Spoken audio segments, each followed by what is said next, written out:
नमस्कार।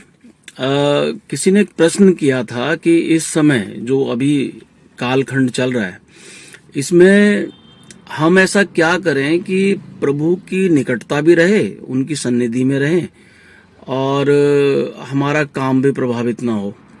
क्योंकि बाकी सभी विधियों के लिए समय निकालना पड़ता है, विशेष रूप से उनके लिए आसन लेना पड़ता है और इतना समय उनके पास नहीं है।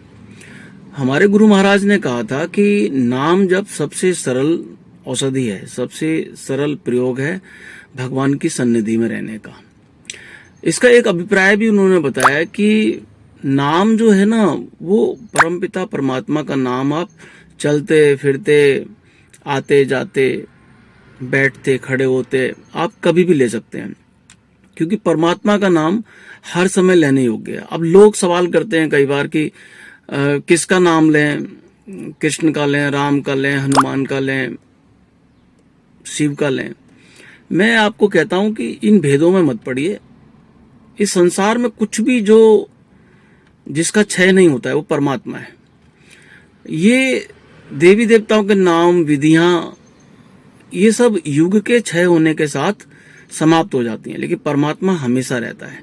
एक परमात्मा हमेशा साथ रहते हैं, एक वेद हमेशा साथ रहते हैं। कहा गया प्रलयंते, प्रलयंते मतलब प्रलय होने पर भी एक तो ईश्वर रहता है, एक उनके ही स्वरूप, ज्ञान रूपी स्वरूप वेद हमेशा रहता है।